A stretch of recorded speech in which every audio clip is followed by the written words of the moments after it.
ಗ್ರಾಮ ಪಂಚಾಯತ್ ಉಪಾಧ್ಯಕ್ಷ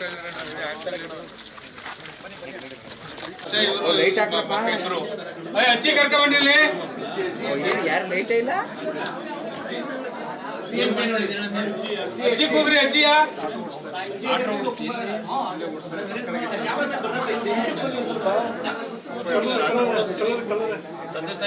ಅನಂತ ಅಜ್ಜಿ ಐತೆ ಕರ್ಕೊಂಬ ತಾಯಿ ಕರ್ಕೊಂಬನ್ನಿ ಒಳಗೆ ಇದ್ರದ್ದು ಒಡವೆದು ಬ್ಯಾಂಕಲ್ಲಿ ಇಟ್ಟವ್ರೆ ಬ್ಯಾಂಕಲ್ಲಿ ನೋಟಿಸು ಕೊಟ್ಟವ್ರೆ ಅದು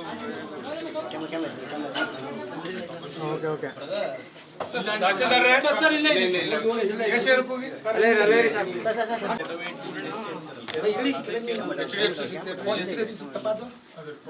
ಇದೆಯಾ HDFC ಸಾಲ 2 ಬ್ಯಾಂಕ್ ಗ್ರಾಮೀಣ ಬ್ಯಾಂಕ್ ಅದ್ರ ಬೇಸ್ ಮೇಲೆ ಅವರು ಯುಡಿಎಫ್ನಲ್ಲಿ ಬ್ಯಾಂಕ್ ಸಾಲ ವ್ಯವಸಾಯಕ್ಕೋಸ್ಕರ ತಗೊಂಡಿದ್ದಾರೆ ಅಂತ ಮಾಡಿದ್ರೆ ಅದ್ರ ಮೇಲೆ ಮಾಡಿಸ್ಕೊಡ್ತೀವಿ ಬಿಡಿ ಸರ್. ಅದಂತೂ ತಗೊಂಡಿರೋದು ಅದೇ ರೈತರು ಇನ್ನಾಗ್ತದೆ ಹೊರಬಿಟ್ಟೆ ತಗೊಂಡಿರೋದು.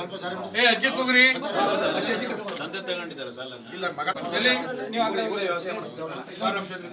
ಕೂಗ ಅಜ್ಜಿ ತಾಯಿ ಅಣ್ಣ 80 ವರ್ಷ ಅಜ್ಜಿ ಬನ್ನಿ ಇಲ್ಲಿ ಬನ್ನಿ ಕುಮಾರಣ್ಣ ಬಂದವ್ರೆ ಬನ್ನಿ ಇಲ್ಲಿ ಬಾ ಹಿಂಗ್ ಬಾ ಕಡೆ ಕೂತ್ಕೊಳ್ಳಿ ಇಲ್ಲಿ ಬನ್ನಿ ಬನ್ನಿ ಗೌರವ ಕುಮಾರಣ್ಣ ಅಲ್ಲಿ ಅಲ್ಲಿ ನೋಡಿ ಅಲ್ಲಿ ನೀವೇ ನೋಡ್ಕೊತಿದ್ದೀರಪ್ಪ. ಕುಮಾರಣ್ಣ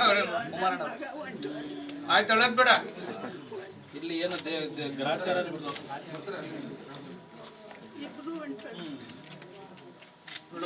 ಮಾಡ್ಕೊಂಡ್ಬಿಟ್ರು.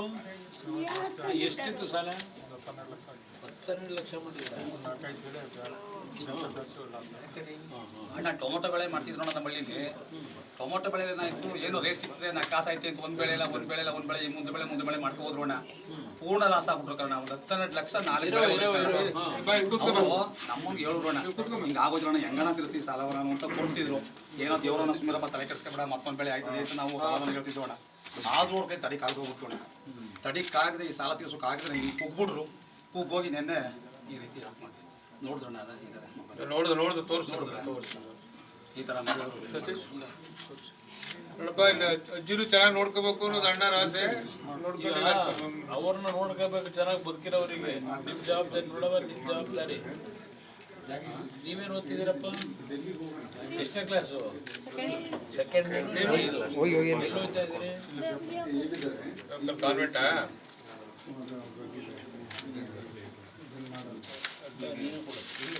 ಕೊಡೋಣ ನೀನೆ. ಅಜ್ಜಿ ಇಲ್ಲ, ನೀನ್ ನಿಮ್ ಜವಾಬ್ದಾರಿ ಅಜ್ಜಿ ಚೆನ್ನಾಗಿ ನೋಡ್ಕೋಬೇಕು. ಮುಂದಕ್ಕೆ ಅವ್ರ ಕಡೆ 1 ಲಕ್ಷ, ನಿಮ್ಗೆ 1 ಲಕ್ಷ ಕೊಟ್ಟಿದ್ರೆ. ಬಟ್ ಅಜ್ಜಿ ಸರಿ ದುಡ್ಡಿನ ಪೂಜೆ ನಿಮಗೆ ಕೊಡ್ತಾರೆ, ಅವ್ರಿಗೆ ಬದುಕಿರೋವ್ರಿಗೆ ಚೆನ್ನಾಗಿ ನೋಡ್ಕೋಬೇಕು. ಈಗ ಪರಿಹಾರದ್ದು BC ಅವರು ಅರ್ಷನ್ ಕಮಿಷನ್ ತಹಸೀಲ್ದಾರ್ ಪರವಾಗೆಲ್ಲ ಕಾನೂನು ಬದ್ಧ ಮಾಡ್ತಾ ಇದ್ದಾರೆ. ಅದು 5 ಲಕ್ಷ ಬರುತ್ತೆ. ಕೂತ್ಕೊಂಡು ಬದುಕೋಮೇಲೆ ನಾನು ಬರ್ತೀನಿ, ನಾನು ಕೂತ್ಕೊಂಡು ಏನ್ ಮಾಡ್ಬೇಕು ಸರಿಯಾಗಿ ನೋಡ್ಕೊಳ್ಳಿ. ನಿಮ್ ಜವಾಬ್ದಾರಿ ಕಣವ, ಸರಿ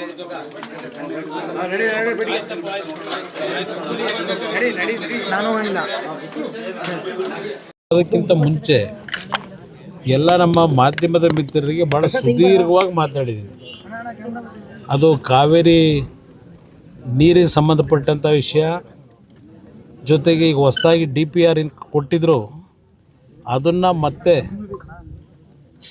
ಬೇರೆ ರೀತಿಯಲ್ಲಿ ಪುನರ್ವಿಮರ್ಶೆ ಮಾಡಿ ಕಳಿಸಿ ಅಂತಕ್ಕಂಥ ಒಂದು ವಾಪಸ್ ಕಳಿಸಿರ್ತಕ್ಕಂಥದ್ದೇನಿದೆ ಮೇಕೆದಾಟಿನ DPR ವಿಷಯದಲ್ಲಿ, ಅದೆಲ್ಲ ಸುದೀರ್ಘವಾಗಿ ಮಾತಾಡಿದ್ದೀನಿ. ಅದರ ಜೊತೆಗೆ ಇವತ್ತು ಈ ಊರಿನಲ್ಲಿ 2 ರೈತ ದಂಪತಿಗಳು ಆತ್ಮಹತ್ಯೆ ಮಾಡ್ಕೊಂಡಿರ್ತಕ್ಕಂಥದ್ದು ಒಂದು ಭಾಗ. ಈಗಾಗಲೇ ರಾಜ್ಯದಲ್ಲಿ ಕಳೆದ 3 ವರ್ಷದಲ್ಲಿ ಕಾಂಗ್ರೆಸ್ ಸರ್ಕಾರ ಬಂದ ಮೇಲೆ ಸುಮಾರು 780ಕ್ಕೂ ಹೆಚ್ಚಿನ ರೈತರು ಆತ್ಮಹತ್ಯೆಯಾಗಿದೆ.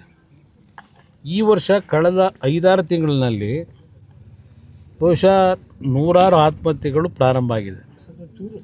ಒಂದು ಕಡೆ ರಾಜ್ಯದಲ್ಲಿ ತೀವ್ರತರವಾದಂಥ ಬರಗಾಲ, ರೈತರು ಮುಂಗಾರಿನಲ್ಲಿ ಬಿತ್ತನೆ ಮಾಡಿದಂಥದ್ದು, ಆ ಬಿತ್ತನೆ ಮತ್ತು ಗೊಬ್ಬರದ ಸಾಲ ಮಾಡಿ ಬಿತ್ತನೆಯನ್ನು ಮಾಡಿದ್ದಾರೆ.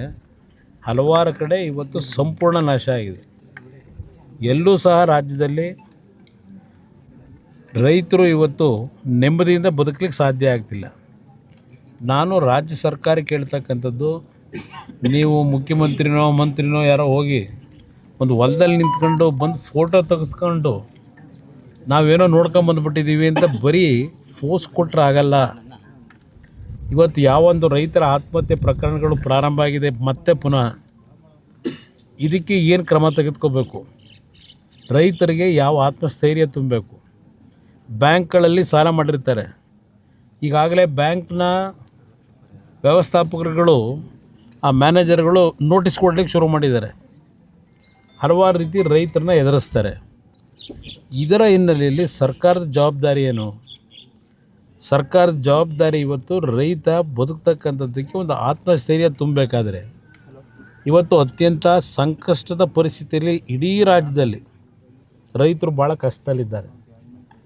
ಇವತ್ತು ನಾನು ಈ ಸರ್ಕಾರ ಕೇಳೋದು, ಎಂಥದೋ ನಿಮ್ಮ ಗ್ಯಾರಂಟಿ ಸ್ಕೀಮ್ ಇದೆಯಲ್ಲ, ಈಗಾಗಲೇ ನೀವೇ ಪತ್ರಿಕೆಯಲ್ಲಿ ಬರ್ಕೊಂಡಿದ್ದೀರಿ, ಎಂಥದೋ ಮತ್ತೆ ಈಗ ಅದರಲ್ಲಿ ಭಾಳ ಮೋಸ ಆಗಿಬಿಟ್ಟಿದೆ, ಎಷ್ಟು ಇದನ್ನು ಕಡಿಮೆ ಮಾಡಬೇಕು, ಅದಕ್ಕೆ ಮತ್ತೆ ಪುನರ್ ಸಮೀಕ್ಷೆ ಮಾಡ್ತೀವಿ ಅಂತೇಳಿ ಇವತ್ತು ಇಷ್ಟು ಅಲ್ಲ 2 ತಿಂಗಳಾಯಿತು ಹೊಸ ಸರ್ಕಾರ ಬಂದು, ಹೊಸ ಮುಖ್ಯಮಂತ್ರಿ ಬಂದು. ಇವರು ಬಂದ ಮೇಲೆ ತಾನೇ ಹೇಳಿದ್ದು ಹಲವಾರು ರೀತಿಯಲ್ಲಿ ದುರುಪಯೋಗ ಆಗ್ತಿದೆ, ಇದು ಸರಿಪಡಿಸ್ಲಿಕ್ಕೆ ಸಮೀಕ್ಷೆ ಮಾಡ್ತೀವಿ ಅಂತ ಹೇಳಿ. ಈ 2 ತಿಂಗಳಲ್ಲಿ ಇನ್ನೂ 50% ಸಮೀಕ್ಷೆ ಆಗಿಲ್ಲ. ಇವತ್ತೇ ಪತ್ರಿಕೆಯಲ್ಲಿ ಬರ್ಕೊಂಡಿದ್ದೀರಿ, ಮಾಧ್ಯಮ ಸ್ನೇಹಿತರೆ ಬರೆದಿದ್ದೀರಿ. ಅದರಿಂದ ಏನು ವಚನಭ್ರಷ್ಟ ಅಂತ ಯಾರೂ ಬೈಯೋದಿಲ್ಲ. ನುಡಿದಂತೆ ನಡೆದಿದ್ದೇವೆ ಮಾಡಿ ರೈತರ ಆತ್ಮಹತ್ಯೆಗಳು ನಡೀತಾ ಇದೆಯಲ್ಲ, ನಮ್ಮ ರೈತರ ಕಡೆನೂ ಸ್ವಲ್ಪ ಗಮನ ಕೊಡಿ. ರೈತ ಬದುಕಿದ್ರೆ ಈ ದೇಶ, ರೈತ ಇಲ್ಲದೆ ಇದ್ದರೆ ಈ ದೇಶ ಕೇಳೋರು ಯಾರು? ಆ ಪರಿಸ್ಥಿತಿಗೆ ಬರ್ತೀವಿ. ಅದರಿಂದ ಇವತ್ತು ಆ ಗ್ಯಾರಂಟಿ ಸ್ಕೀಮ್ನ ಒಂದು ಸೈಡ್ಗೆ ಇಟ್ಟುಬಿಡಿ. ಏನು ನೀವೇನು ದುಡ್ಡು ಕೊಡ್ತಿರೋದು ಅಷ್ಟರಲ್ಲೇ ಇದೆ. ವೃದ್ಧಾಪ್ಯ ವೇತನ, ಪೆನ್ಷನ್ಗಳು, ವಿಧವೆಯರಿಗೆ 18 ಲಕ್ಷಕ್ಕೋ 20 ಲಕ್ಷಕ್ಕೋ ಕುಟುಂಬಗಳಿಗೆ ಕಳೆದ 4 ತಿಂಗಳಿಂದ ದುಡ್ಡು ಕೊಟ್ಟಿಲ್ಲ. ಹಸುಗಳು ಸತ್ತಿದ್ದಾವೆ, ಕುರಿಗಳು ಸತ್ತಿದ್ದಾವೆ. ಇನ್ನೂ ಎಷ್ಟು ಈ ವರ್ಷದ ಅರ್ಜಿ ಕೊಟ್ಕೊಂಡವರಲ್ಲ ರೈತರು, ಹಸು ಸತ್ತು ಕುರಿ ಸತ್ತಿರತಕ್ಕಂಥದ್ದು ಸುಮಾರು 106 ಕೋಟಿ, ಅದರದ್ದು ದುಡ್ಡು ಕೊಟ್ಟಿಲ್ಲ. ಇನ್ನು ಹಲವಾರು ಕಡೆ ನೀವೇ ಏನೇನು ಪರಿಸ್ಥಿತಿ ಅಂತೇಳಿ ಸರ್ಕಾರದ ಕಿವಿ ಹಿಂಡ್ತಾನೂ ಇದ್ದೀರಿ ನೀವು ಮಾಧ್ಯಮ ಸ್ನೇಹಿತರು. ಆದರೂ ಸಹ ಅದು ಯಾವುದನ್ನು ಚಕಾರ ಎತ್ತಾ ಇಲ್ಲ ಸರ್ಕಾರದಲ್ಲಿ. 3 ದಿನ 4 ದಿನ ಡೆಲ್ಲೀಲಿ ಕೂತ್ಕೊತೀರಿ. 30 ಜನ 40 ಜನ MLAಗಳ ಅಲ್ಲಿ ಕೂತ್ಕೊಂಡು ನಮಗೆ ಮಂತ್ರಿಗಿರಿ ಅಂತೇಳಿ ಅಲ್ಲೇ ಅಲಿತಾ ಅವ್ರೆ. ಈ ಕೆಲಸ ನೀವು ಮಾಡ್ಕೊಂಡು, ಈ ಸರ್ಕಾರ ನಡ್ಕೊಂಡು ರೈತರನ್ನು ಮತ್ತೆ ಈ ನಾಡಿನ ಸಮಸ್ಯೆ ಬಗೆಹರಿಸೋದಿಲ್ಲಿಂದ ಬಗೆಹರಿಸ್ತೀರಿ. 2 ತಿಂಗಳಾಯ್ತಾ ಬಂತು.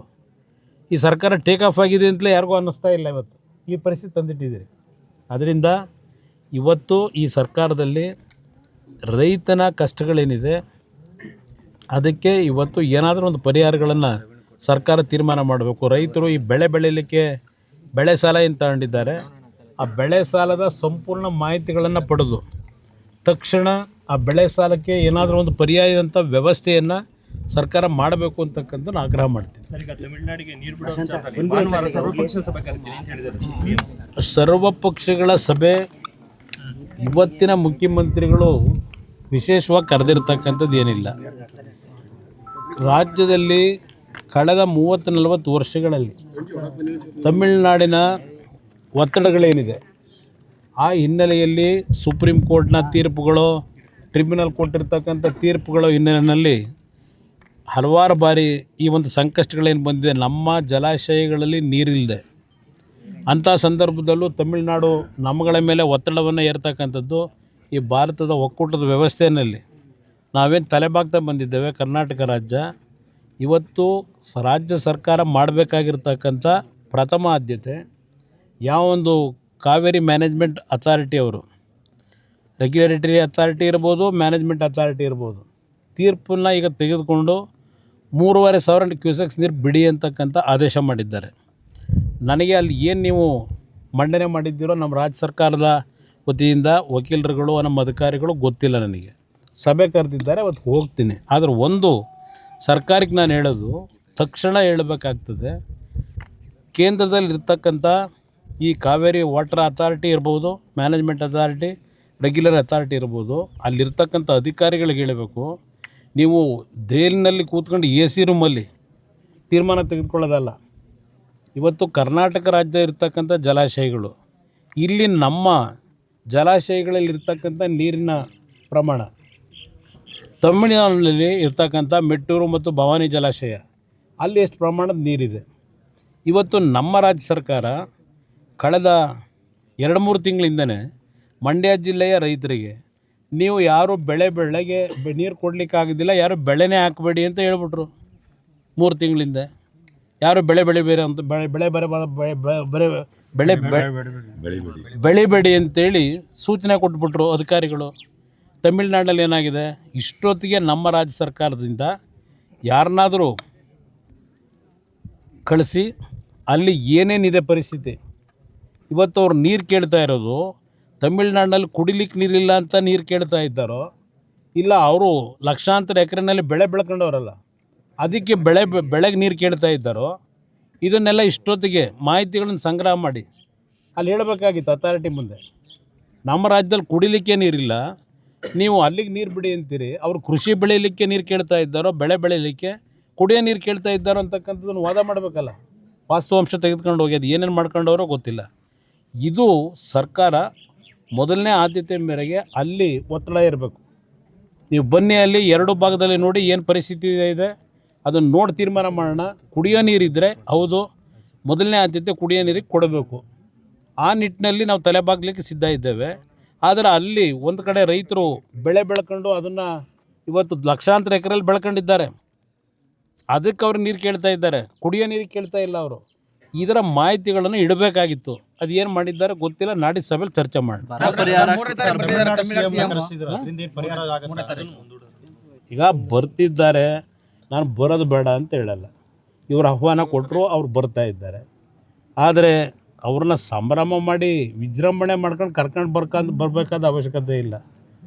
ಬರಲಿ, ಅವ್ರ ಜೊತೆ ಕೂತು ಚರ್ಚೆ ಮಾಡಿ. ಇವತ್ತು ಸ್ವಾತಂತ್ರ್ಯ ಪೂರ್ವಕ್ಕಿಂತಲೂ ಹಿಂದಿನಿಂದಲೂ ನಮ್ಮ ರಾಜ್ಯದ ಮೇಲೆ ಆಗಿರತಕ್ಕಂಥ ಅನ್ಯಾಯ ಇದು ನಿರಂತರವಾಗಿ ನಡ್ಕೊಂಬಂದಿದೆ.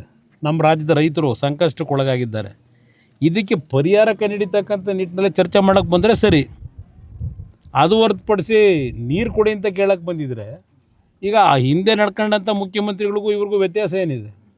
ಅದರಿಂದ ನಾಡಿನ ಸಭೆ ಅವರೇನು 3ನೇ ತಾರೀಕು ಕರ್ಕೊಂಡಿದ್ದಾರೆ, ಕರೆಯೋದಕ್ಕೆ ನಂದು ವಿರೋಧ ಇಲ್ಲ.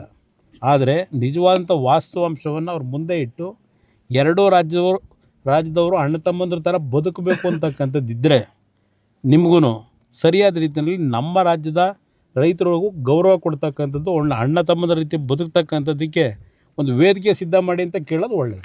ಬರ ಪರಿಹಾರ ಕೇಳಿದ್ರೆ ಕೇಂದ್ರದ ಕಡೆ ಕೈ ಬಿಟ್ಟು ತೋರಿಸ್ತಾರೆ. ರಾಜ್ಯ ಸರ್ಕಾರ ಇರೋದು ಯಾಕೆ? ಕೇಂದ್ರ ಸರ್ಕಾರದಿಂದ ಏನು ಕೊಡಬೇಕು ಕೊಡ್ತಾರೆ. ಇವತ್ತು ಫೈನಾನ್ಸ್ ಕಮಿಷನ್ಗಳೇನಿದೆ, ಫೈನಾನ್ಸ್ ಕಮಿಷನ್ನಲ್ಲಿ ಪ್ರತಿ ವರ್ಷದ ಬರಗಾಲಕ್ಕೆ ಡಿಸಾಸ್ಟರ್ ಮ್ಯಾನೇಜ್ಮೆಂಟಿಗೆ ಎಷ್ಟು ಹಣ ಕೊಡಬೇಕು ಅನ್ನೋದು ಮೊದಲೇ ನಿಗದಿ ಆಗಿರ್ತದೆ. ಅದರ ಆಧಾರದ ಮೇಲೆ ನೀವು ಮಾಹಿತಿ ಕೊಟ್ಟರೆ ಇಲ್ಲಿ ಇರ್ತಕ್ಕಂಥ ಪರಿಸ್ಥಿತಿಗಳು, ಈ ಬರದ ಹಿನ್ನೆಲೆಯಲ್ಲಿ ನಮ್ಮ ರಾಜ್ಯದಲ್ಲಿ ಆಗಿರ್ತಕ್ಕಂಥ ಸಮಸ್ಯೆಗಳನ್ನು ತೆಗೆದುಕೊಂಡು ಕೇಂದ್ರ ಸರ್ಕಾರದ ಮುಂದೆ ಕೊಟ್ಟಾಗ ಅವ್ರು ಏನು ಕೊಡಬೇಕು ಕೊಡ್ತಾರೆ. ಈಗ ಫೈನಾನ್ಸ್ ಕಮಿಷನಲ್ಲಿ ಏನು ತೀರ್ಮಾನಗಳಾಗಿರ್ತೋ ಕೊಡ್ತಾರೆ. ರಾಜ್ಯ ಸರ್ಕಾರದಿಂದ ನೀವೇನು ಮಾಡ್ತೀರಿ? ನೀವು ಮಾಡಬೇಕಲ್ಲ. ಈಗ ನಾನು 2 ಬಾರಿ ಮುಖ್ಯಮಂತ್ರಿ ಆಗಿದ್ದೆ. 18ರಲ್ಲಿ ಈ ಕೊಡಗಲ್ಲಿ ಮಳೆಯಾಗಿ ಮನೆಗಳು ಕುಸ್ತೋದ್ವಲ್ಲ, ನಾನು ಕೇಂದ್ರ ಸರ್ಕಾರಕ್ಕೆ ಅರ್ಜಿ ಹಾಕೊಂಡು ಕೂತಿದ್ನ. ಒಂದೊಂದು ಕುಟುಂಬ ಮನೆ ಕಳ್ಕೊಂಡವ್ರಿಗೆ 10.5 ಲಕ್ಷ ರೂಪಾಯಿ ಮನೆ ಕಟ್ಟಿಸ್ಕೊಟ್ರೆ, ಇನ್ನೂ ಅಲಾಟ್ ಮಾಡಿಲ್ಲ. ನಾನು ಆ ಕಾಲದಲ್ಲಿ ತೆಗೆದುಕೊಂಡಂಥ ನಿರ್ಧಾರ ಇದೆಯಲ್ಲ, 8 ವರ್ಷ ಆಯ್ತಾ ಬಂತು. ಇವತ್ತಿನವ್ರಿಗೆ ಇನ್ನೂ ಎಷ್ಟೋ ಮನೆ ರೆಡಿಯಾಗಿದ್ದು ಇನ್ನೂ ಅಲಾಟ್ಮೆಂಟೇ ಮಾಡಿಲ್ಲ ಕೊಡಗಲ್ಲಿ. ನಾನು ಕೇಂದ್ರ ಸರ್ಕಾರ ಕಾಯ್ತಾ ಕೂತಿದ್ನ, ಮಾಡಿ ತೋರಿಸಿಲ್ವ ನಾವು? ರಾಜ್ಯ ಸರ್ಕಾರ ಇರೋದೇ ಅದಕ್ಕೆ ಯಥೇಚ್ಛವಾಗಿ ಬೇರೆ ಬೇರೆ ರೀತಿಯಲ್ಲಿ ವ್ಯವಹಾರ ಮಾಡ್ಕೊಂಡು ಹಣ ಖಾಲಿ ಮಾಡ್ಲಿಕ್ಕೆ ರಾಜ್ಯದ ಜನ ತೆರಿಗೆ ಹಣ ಕೊಟ್ಟಿರೋದು ನೀವು ಮಜಾ ಮಾಡ್ಕೊಂಡಿರಿ ಅಂತಲ್ಲ. ಬರೀ ಕೇಂದ್ರ ಸರ್ಕಾರದ ಕಡೆ ಕೈ ತೋರಿಸಿ ನೀವೇನು ಮಾಡ್ತೀರಿ ಮೊದಲು ಅದೇ ಹೇಳಬೇಕಲ್ಲ, ಜನಕ್ಕೆ ತಿಳಿಸ್ಬೇಕಲ್ಲ. Thank you. ನಮ್ಮ ಯೂಟ್ಯೂಬ್ ಚಾನೆಲ್ನ ಸಬ್ಸ್ಕ್ರೈಬ್ ಆಗಿ, ಲೈಕ್ ಮಾಡಿ, ಪಕ್ಕದಲ್ಲಿ ಕಾಣಿಸೋ ಬೆಲ್ ಐಕನ್ನ ಕ್ಲಿಕ್ ಮಾಡಿ.